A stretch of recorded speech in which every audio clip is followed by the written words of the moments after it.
Vampire the Masquerade is an RPG known far and wide for its rich setting and colorful clan options for players to choose. And that's no different in Bloodlines 2. And with 6 clans to choose from, it can be tricky to decide which one to go with, especially if you have no idea about any of these clans. So in this video today, I've collaborated with Paradox Interactive and White Wolf to give you my no spoiler guide to choosing your clan for your first foray into Bloodlines 2. We'll be discussing each clan on a high level, talking very loosely about their lore, what kind of vampire from that clan would be like, and going over these skills that you have access to. Now, this is your first time on my channel. The way I do things is by uploading the knowledge in my videos. So with that being said, let me give you a quick breakdown here. Before we talk about anything, you need to know that any vampire can access any skill from any clan. Each clan is associated with a few core disciplines, and that allows for them to overlap with other clans' skill choices so that you can mix and match abilities. For instance, if I choose Brujah, I'm not locked into only Brujah abilities. I can learn the Toreador ones. I just simply need to find the trainer in the game world, build the necessary faction, gather the proper blood, train the ability, all sorts of stuff like that. If you have overlapping disciplines, then you can train it with less investment. Outside of that, Brujah are your melee bruisers. Toreador are your fancy types that prefer enthralling others with big evasion abilities as well. Banu Haqim are essentially your assassin style of character favoring ambushes and quick movement. Lasombra, simply put, are shadow magic users, while the Tremere are blood magic users. Lastly, the Ventrue are your puppet masters controlling and manipulating enemies similar to the Toreador, but more outright, like having them use their own weapons on themselves. That's each of the clans in a quick one-sentence nutshell. This gives you an idea of what they're like without me going into too much detail. As mentioned before, this will be a no spoiler video, meaning I'm not going to show you I'm only going to be showing you, images from trailers already released and talk about the skills, disciplines that you find out about in the first 2 hours of the game. Bloodlines 2 is very much about the narrative that you craft, not only as an elder vampire, but as a member of one of these clans. This will shape the world that you interact with. So please choose the one that makes the most sense for you based off of the color and the lore and what sort of things each clan has to offer you. Although you can only choose from these 6 clans, the other 7 do play a part in the story of the game to some extent. So expect to still run into Malkavians and other sorts. But that's it, too long didn't watch this entire video. If that's all you wanted to know, please feel free to shut the video down. I want to be respectful of your time. You can navigate ahead to any part of this video that interests you the most using the chapters in both the timeline and the description. And if you're interested in finding out more about Bloodlines 2, check the link out in the description. And again, a huge shout out to Paradox Interactive for sponsoring this video. Let's get started on the best vampire clan in Vampire the Masquerade Bloodlines 2. So before you even get into all the nitty gritty of all the individual vampire clans and everything, I think it's important to understand the context of what we'll be talking about. So here is your ability tree. You'll get this right after you choose a vampire clan, so this isn't any kind of spoiler. And each clan, as you can see, there's these symbols for each clan down here. It's kind of, they're really hard to see. But for example, I'm Lasombra, so I have the entire line for Lasombra unlocked. You will then unlock each one of these as you see fit for ones that don't really correspond to you. For example, here, if I want to do like a Brujah over here, I can go and jump into this one. But to learn this ability, you'll see right over here in this section right here, it tells you, it'll say, I need to learn this ability from Silky at the Dutchman. And then there are 2 sets of currency that this is going to cost me. A, ability point cost, which you'll get through just simply playing the game, getting experience and what have you. And then you'll have these 3 additional blood types, I guess you could call them. Like this one right here is called Melancholy. So as you get these individual blood types from things within the game world, again, I don't want to spoil it for you. It's pretty easy to get these things. You'll then have enough currency to then buy this ability. Now, remember how I talked about in the intro talking about disciplines? Well, each and every one of these clans, which we'll talk about once we go into their clan individually, has a discipline. So for Lasombra right here, you can see clan affinities, reduced ability cost for Dominate, Potence, and Oblivion abilities. And if I take a look at this or this, you can see that these abilities don't say any of that, right? They say Mastery, they say Effect, they say Relocate, they say Strike. But you look up here, and this little symbol denotes the not affinity, the discipline that it comes from. So if I look at that swirl is Oblivion, that fist is Potence, that chain is Dominate. So if I look over here, well, I don't think actually any of these are going to show me this. Okay, here's one, cool. So Terminal Decree is a dominant ability. So you can see right there, the ability cost for me to choose this, because I have a clan affinity with it, is reduced. Otherwise, it would take me 10 ability points. So it's a 50% reduction on the ability point cost. That is the only reduction in the cost.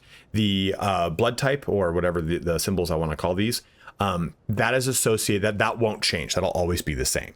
So you would simply pay that based off of your disciplines and how they overlap. So for example here, again, I chose Lasombra because I was between this and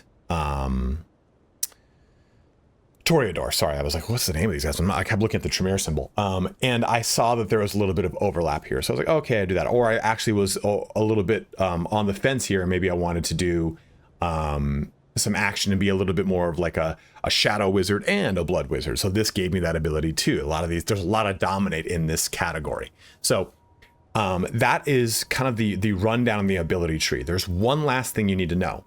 So this bottom row is your strike row, meaning that you will choose this ability, and that is how your strikes work. You don't take all of these. You would choose one. So if you've played a game like Warhammer 40,000, but yeah, Warhammer 40,000 Darktide or Warhammer Vermintide, where your talent tree, you choose one from each row, it's the same thing here. So I get one strike ability that I can choose from anything on this row.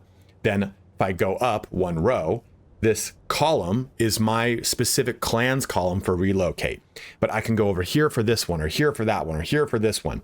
And again, I'm not showing these to kind of, I mean, we're going to show them when we talk about individual clans. When you look at the individual clan selection screen, you see your entire column. So there's no special skills that you don't see yet. You're just not seeing any other clans abilities until you unlock them respectively. But there's an ability cost associated with this. You can see it's 2, this is 3, this is 4, this is 5, or I'm sorry, well, 3, sorry. So this is a relocate. This is your effect line, cause an individual to become afraid, fleeing their post and running from their abilities. From their allies. So you have another line that'll affect here. Then you have a mastery line. Then you have a perk line. Prevents mortals from attacking you while feeding. And you can see that these lines here are just basically, you'll choose one of them as you go up this list. The only one that is going to be locked in is your passive, because this is your clan's opt choice. You cannot choose the passive of any other clan, but you can choose the perk of another clan, or a mastery, or an effect, or a relocate, or a strike. So again, one final example here. If you wanted to have the relocate ability of, say, I think it's either the Toreador or the Tremere, whichever one is blank. I think it's actually Toreador. It would be over here. Over here. And then I would just simply choose that one instead of my shadow step. So you mix and match these abilities as you see fit. And the only thing that's going to matter is your affinity, which you're going to see over here is linked to your affinities, as well as what other ones that you're going to have access to for reduced ability point cost. All right, so let's talk a little bit here very, very briefly about the overarching lore of Vampire the Masquerade, assuming you don't know any of it. I'm going to just do this at the highest level. There's so much more nuance here. It's really, really, really complex and fun. I really encourage you to get lost in the wikis. It's a wide spanning, I think it's on the 5th edition or 4th edition right now. It's a wide spanning lore that's very fun. So vampires in this lore come from an individual called Cain, like Cain and Abel. Cain is the very first vampire. And there's a lot of cool complexity attached to that. But basically, Cain creates vampires, and he creates a bunch of lineages of them. Like the first one, it's him. The second origin, and the third ones are all called the Antediluvians. So the 13 Antediluvians are basically if you want to think of this from Warhammer terms, the primarchs of each of the vampire clans. So what you're interacting with in these games, these 6 clans that you get to choose from, you are descendant from one of those Antediluvians, more or less. And in Vampire the Masquerade Bloodlines, you play an elder vampire, which is usually someone, I think the requirement's like 300 plus years old. So you're pretty damn old, pretty damn cool. Attached to that are sects, not to be confused with the word sex, which is fun. But there are different vampire sects, And it's important to know this because it's part of the society and how everyone interacts with each other. Vampires typically call themselves kindred if they are allied with the Camarilla. Camarilla is basically the governing body of vampires, and they establish what they call the Masquerade. The Masquerade is a set of rules and laws that vampires adhere to basically make it so that humans don't really know that they're there, so that they don't rise up to attack and kill vampires. It's to kind of keep that air of mystery about them. Now there's another sect called the Sabbat. Now the Sabbat was kind of a precursor to the Camarilla and was a lot more brutal, and they called themselves Cainites, direct descendants from Cain. And in all that as well is the Anarchs, which were basically people that wanted to step away from the foundations of having some sort of organized society. There's a huge Anarch revolt. There's the Sabbat versus the Camarilla. There's all sorts of complexities. But that's really like a 2-minute and 30-second breakdown of the lore. I wanted to bring these terms up because they will be important when I talk about each one of the clans. Let's jump into the first clan, the clan that I actually started the game with the Lasombra. With the Lasombra, you have a real interesting clan that focuses on a lot of shadow magic, like I said in the intro. It even says right here, masters of shadow, they bend the darkness to their will. Capable of nightmarish feats, they weaponize their control of shadows to isolate, ensnare, and instill dread in any target. Now, in the past, Lasombra were the founding members of the Sabbat, and the Sabbat was kind of that. And again, I'm using the most distilled descriptions of these things to make it easier for people who do not know this lore. It used to be kind of the ruling sect of vampire, of the vampires, of the Cainites. And eventually we get the Camarilla, which that will be into a discussion about the Ventrue in a little bit. And the Camarilla is now the kind of ruling body of the kindred. And the Lasombra, who were formerly part of the Sabbat, have now petitioned to join the Camarilla, kind of keeping that aristocracy alive, because they were at one point kind of like the most recognized, the highest, the aristocratic, the kind of ruling class of vampires. So they're kind of a fractured faction, as it were, but still kind of maintain that nobility. So that's the Lasombra in a nutshell. We jump into their clan affinities. Like I said in the previous portion, every single one of these will be able to see what these clan affinities look like, so you'll be able to choose from this, right? Like I wanted to go Lasombra, but I wanted to pull some Ventrue possibly, or some Toreador abilities. Well, I was able to because of Dominate is present in both of these, and that allowed me to pull from all three of those categories. So with Lasombra, nope, I don't want to press that, whoopsies. You can press Q to preview it if you are on a console. I was waiting for my, what's this thing called? My controller to wake up. On a console, it's X to preview. So we just go ahead and Q. Now, you saw these before, but just to go through them, our passive for Lasombra is feeding on enemies, cast you into a shadow, making you harder to see for a period. Why this is nice is, because you don't really know the context of how this exists in the video game, right? Because you've not played it yet, probably. When you'll be feeding from people to get all of the necessary blood to upgrade abilities, or to get abilities that are not within your purview. This allows you to get those a little bit easier without having to worry about it, and it helps to kind of play the stealth game of being able to feed on someone, instantly kill them, and then being able to go forward in a location that's filled with enemies. Next up, you have Arms of Ahriman here, not to be confused with the Thousand Suns sorcerer, but strike with a thin shadow across the ground. Opponents caught by it will be temporarily trapped in place unless damaged. So you can see right there, they're held in place. It's a straight line ability. So the way you would use this in the video game is you would basically get a whole group of people aggroed onto you, pull them backwards, use the ability, and it will go in a line in front and usually catch almost all of them. Now, if you damage them, they pop out of this. It'll show you if I hit it. Yeah, they immediately pop out of it. So you can't just kind of go willy-nilly, but it does lock down and give you some CC, some crowd control in the meantime. So it's a really great ability to give you some capability here.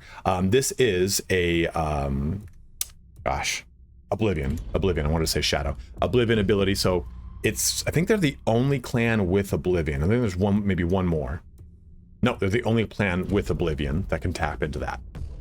Shadow Step lets you step into your own shadow and swiftly emerge from the shadow of your target. So in the game, you right click or you hold down right trigger, and this enables you to kind of go into ability mode. So you'll then have a little red reticle that'll pop up, and you simply target something and you'll pop up right behind them using their shadow. So this is a really cool relocate ability if you want to be very up close and personal to do some damage. Like some other clans will have relocate abilities that just gets you out of danger or maybe recalls you back away from stuff. Your effect here is Glimpse of Oblivion, causing an individual to become afraid, fleeing their post and running from their allies. Now this is nice here because you are going to deal with waves of enemies at a time unless you're very clever about sneaking.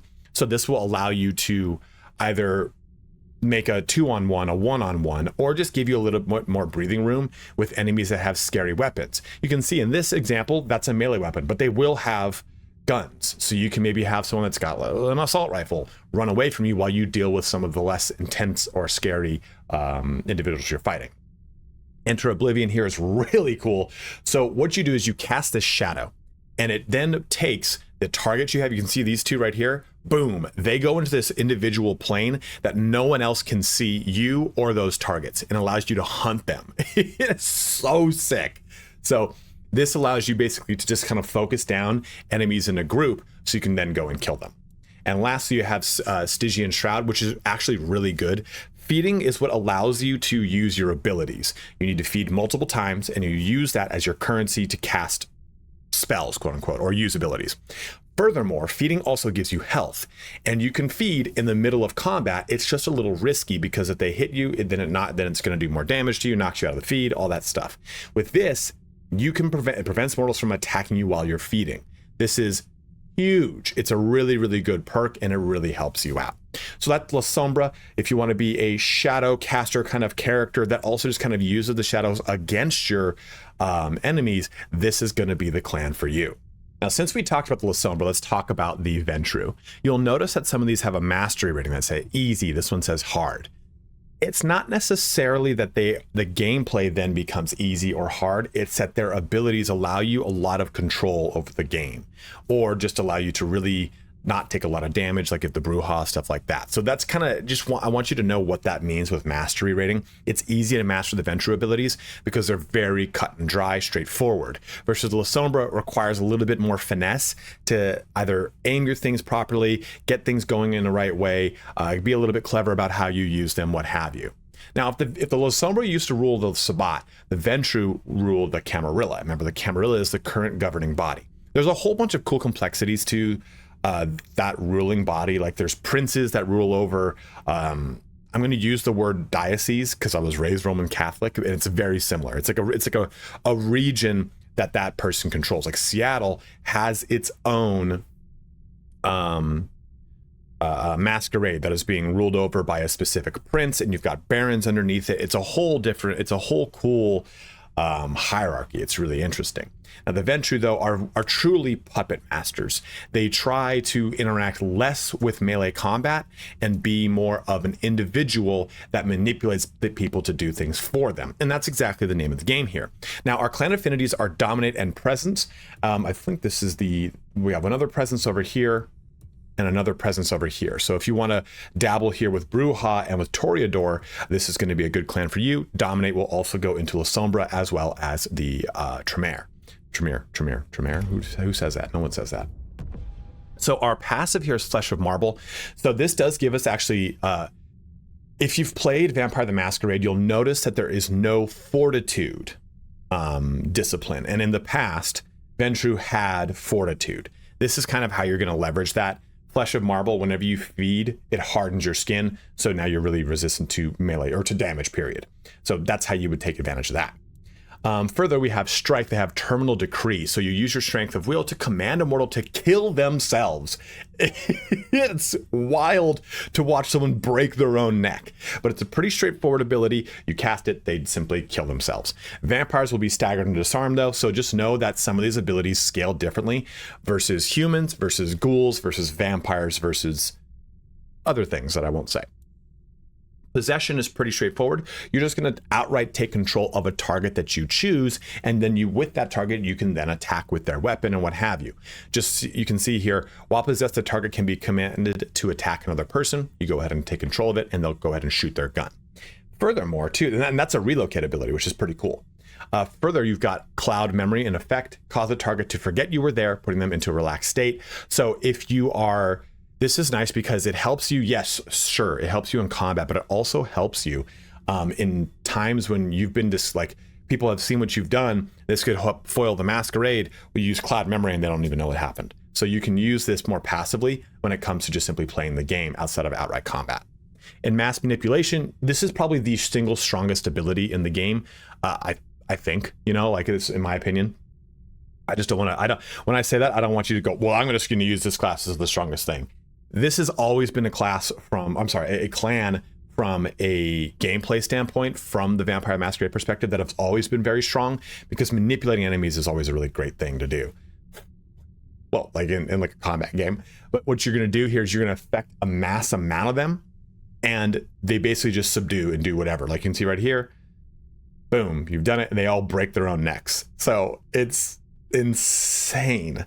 It is really strong, and that is the mastery for the Ventrue. Their perk here is increase the amount of health restored by feeding. So this again plays into that fortitude discipline that is otherwise absent here with the Ventrue, that would be in there if you played the tabletop RPG. Next up, we have the Toreador. Now the Toreador are kind of, I want to say the word aristocracy, even though I've used it 3 times already. But they do have that very outward aristocratic appearance. They're usually artists, they're usually creatives, they're whimsical, they're romantic, kind of over the top, but a little crazy at the same time. And part of the way that they use their abilities or leverage their clan abilities is more around not necessarily manipulation like the previous 2 would have been about, but more about enthralling. And that's kind of what you're going to be doing, luring enemies, enthralling them, kind of getting them to do what you want through that, maybe, but less like a direct control. And they've got celerity and presence as their clan affinity disciplines. That's going to line up here with the Banu Haqim, which has celerity, as well as the Brujah, which has celerity. And we have already talked about presence too being present in the Brujah as well. So you get a lot of really great ability overlap between the Brujah and the Toreador, which is nice because the Toreador don't really focus as much on like outright offense. So Cat's Grace here moves faster after feeding. As you can see, it's a very, very huge surge of movement, which is really nice. So this allows you to feed in the middle of combat. Oops, ignore that. Feed in the middle of, okay, just ignore that again. Feed in the middle of combat and then move out of it pretty quickly. Entrancing Kiss, kiss an individual to entrance them for a period, making them an ally that will defend you from others. So you're not directly controlling this ally, right? You basically get a minion that will do things for you. So that's how the difference here between the Ventrue, which gets you just outright control of that character, you do the entrancing kiss and they do things for you while you go ahead and attack still. Blink, instantly dash to a targeted location. I swear, Blink is always one of my favorite movement abilities in any video game, but this is exactly that, right? You hold down the ability, you choose another one, and then you blink right to it, so it gives you a lot of really cool mobility. Beckon, put an individual into a docile trance where they will walk to where they last saw you. So you can use this when you've been discovered. You can throw a bottle. Oh man, they just went to go look for that bottle, and maybe they had another person waiting in a doorway. Well, that doorway just saw you. You use Beckon. They pull to where you were, and you can kill that target. So it allows you to basically either manipulate someone when you've been seen, manipulate someone to get through a sticky area, pull someone away that maybe otherwise would see you doing a masquerade breaking act. There's a lot of applications for this that are not just simply tied to combat. Blurred momentum, temporarily boosts your reflexes, allowing you to evade damage. So you're basically just constantly blocking things, and it gives you a lot of passive defense in a way that is not necessarily outright like damage mitigation. You're just evading that damage from actually getting to you. And lastly, your perk is Fleetness. Relocate abilities will recharge over time. So rather than you having to feed constantly to get your relocate back online, this will just constantly just recharge after you've used it, which plays into the high mobility of the Toreador.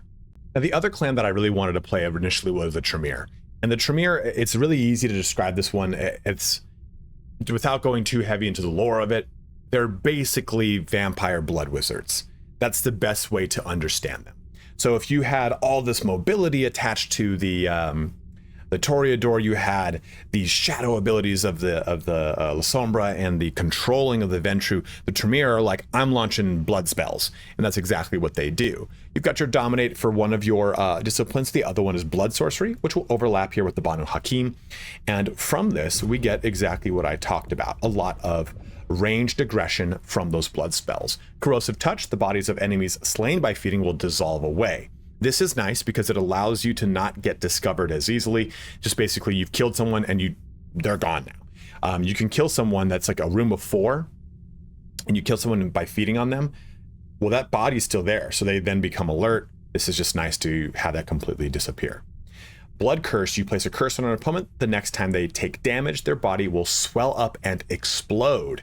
Stronger opponents take significantly longer to curse. So basically, you can see just how this is used right here, where you place that curse and then you can throw a bottle at them right here, and it triggers basically a trap. But using this in combat, you'd curse someone and punch them, and this will basically cause them to explode. And like I said before, you will deal with combat where you're dealing with waves of enemies, like 4 or 5 enemies at once. So being able to have one of them actually work with you by blowing up and doing damage to the rest of them or staggering them is a huge, huge boon.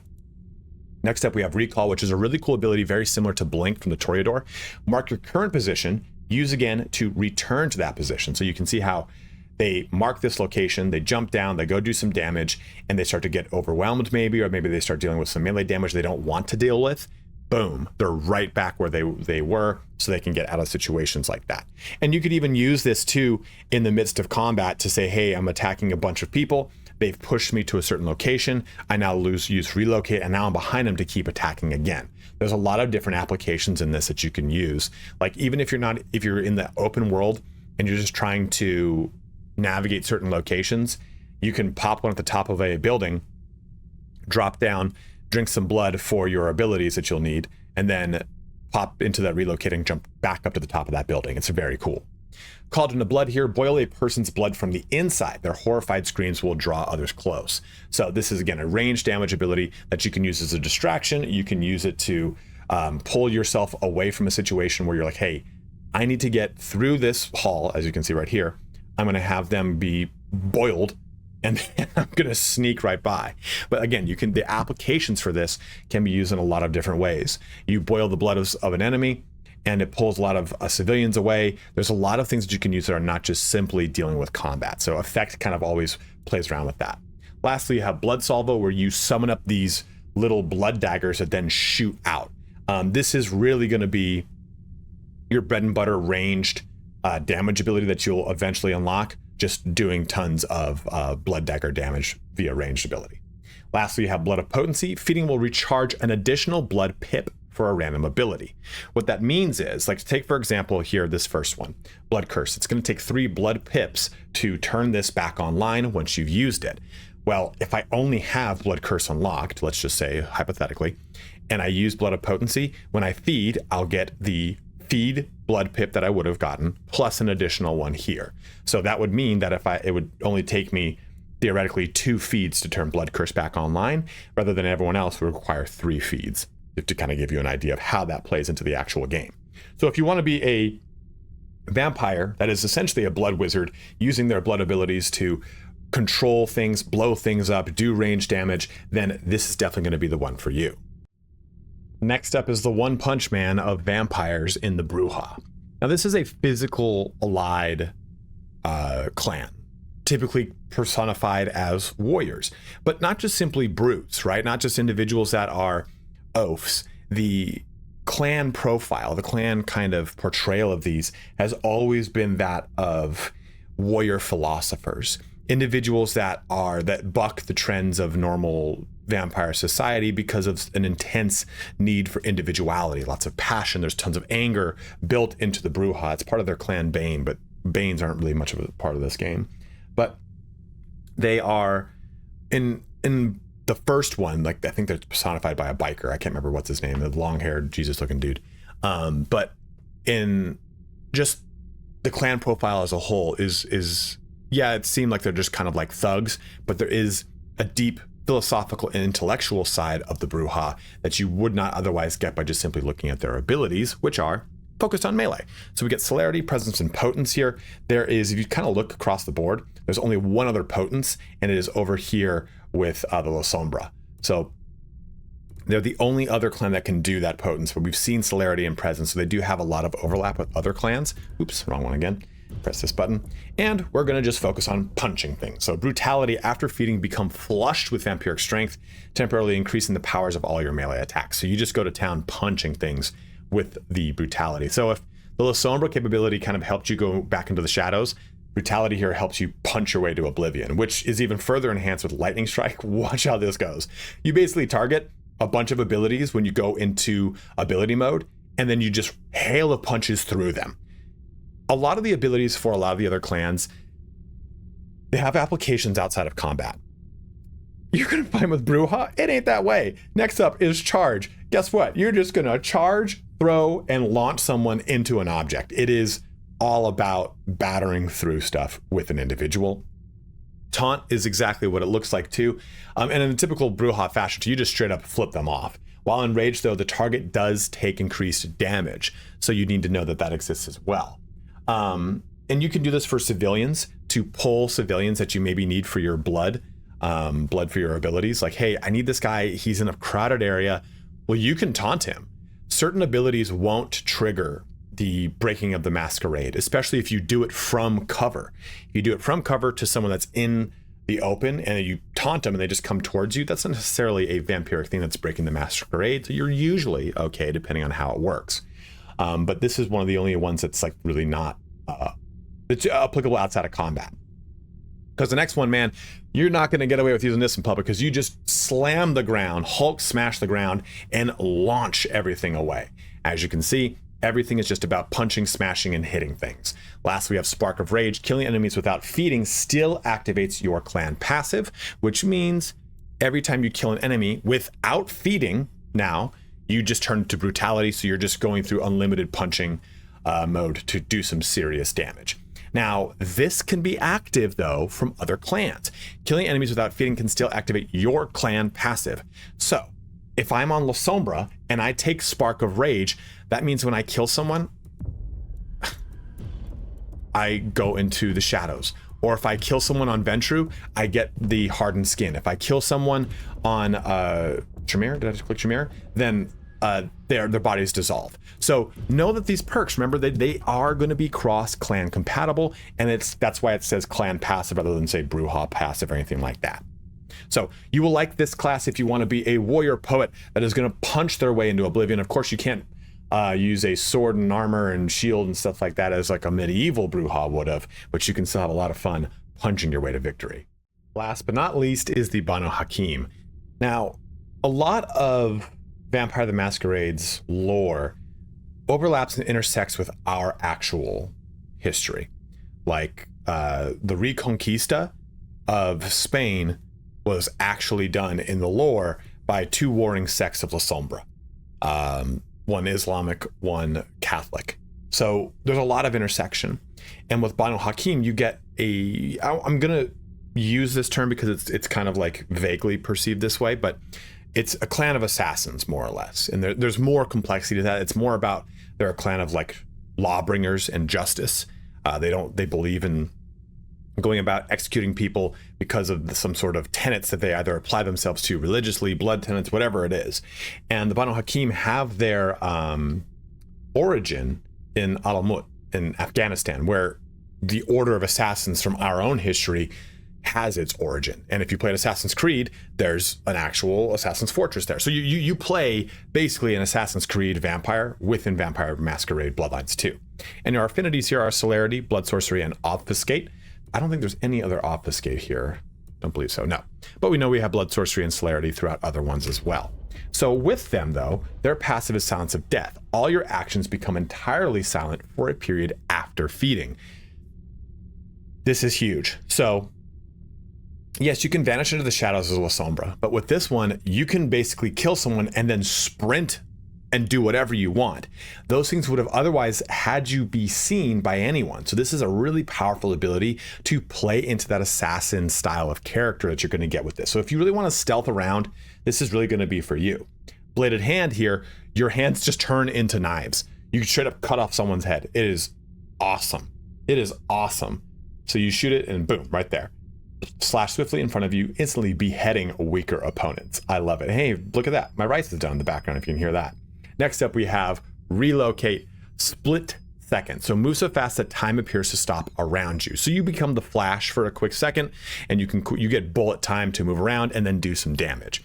So this kind of plays into more of a assassin style of character and less of a direct confrontational one. With mute, silence an individual so neither their screams nor weapons can be heard by others. Again, another really great application that you can use outside of combat here to help you get access to a bunch of different things that would otherwise maybe have you be seen by civilians, thus breaking the Masquerade and causing trouble for you. So this can use in a number of other applications across the game.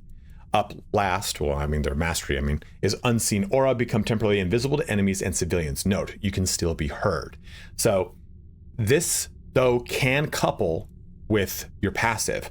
So you can use this and then basically feed on someone and then make it so that you can't be heard. But the overlap on that is kind of a really tricky amount of time. You don't have the most amount of time in the unseen aura. So you try to take advantage of this by having it hopefully keep you from being heard and doing a lot of fun stuff. But you can then also use this in the application of making it so civilians cannot see you. And we've already talked about how important that is through so many of these little snippets and videos. Lastly, though, we have unseen passage. Sprinting while crouched triggers a fast prowl low to the ground. So this keeps you in that stalking capability to stay crouched and sprint. You cannot sprint otherwise as any other vampire clan. Well, as anyone else who doesn't have this perk, remember, because you can choose this perk outside of any other vampire clan. This is the only thing that is locked to the Banu Haqim. But this allows you to really play more of a stealth character. And this could play in perfectly well with, say, the Lasombra as well. Because I think the Lasombra and the Banu Haqim play very similar styles. The Lasombra is more of a direct stealth attack kind of style because you're able to lock things into these shadows and what have you. Versus the Banu Haqim is, I want to play Assassin's Creed in the Vampire the Masquerade universe. And that is exactly the character you're going to get with this. So at that, it brings our video here to a close. So hopefully you have a better idea of which clan to choose. I wanted to give you a little bit of the lore, but I didn't want to go too deep into it because the lore for this game is so extensive. If you've never delved, why'd I say delved like that? If you've never delved into the Vampire the Masquerade universe or into Werewolf or into anything else from this entire lexicon of lore, I strongly encourage it because it is really fun. It's old. This is like steeped in like decades of lore at this point, and it's a lot of fun. So if you're into history, you're into vampires, you're really going to love jumping into that lore and getting a little piece of information of like, why are the Ventrue this way? What do the Toreador do?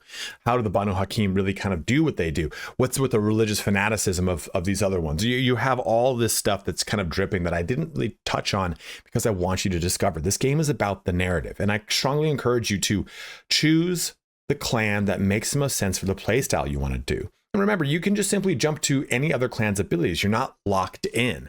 So play around with this, choose different ones. And it is worth noting, if you do want to choose a new clan, you'll have to restart the game. So I restarted the game for you guys for this so that I can jump into a fresh one on stream or what have you. So this allows you the capability to have a lot of replayability attached to this, because each one of these clans is also going to determine how you approach conversations, what people's responses are going to be to you. Some clans are very adverse to others. A lot of them don't really like the Brujah. Like a lot of people look down the nose at the Lasombra, but more importantly, the Lasombra look down the nose at everyone else. So there is going to be a lot of tension between these clans, but there also is going to be a bit of affinity between them. So you will be able to see what that interaction is like and how that's going to play into things. Like if you play Bloodlines 1, you know how the Malkavians, if you play a Malkavian, then you'll start to see things in the world that aren't there. So that's kind of that just gives you an idea of what the interactions of what some of these clans are like. Malkavians, again, you can't play as in this game, but still, I wanted to kind of give you an isolated instance of how this all works. And lastly, too, whichever clan you choose first will dictate how you look initially. Like you'll get for Toreador, you get like a fancy, like 3-piece Victorian era suit. The Lasombra get like, man, you look like you're going to go to a vampire nightclub with Blade, and Steven Dorff is going to offer you like an e-cig or whatever he did in one of those advertisements way long ago. But either way, If you have any questions about choosing your clan, go ahead and let me know in the comment section below. I've been playing for about 2 weeks, so I have had access to the game. I have played through quite a bit of it. Just go ahead and ask any questions that you might have. As always, guys, thank you so much for watching here today. Have a good one and take care.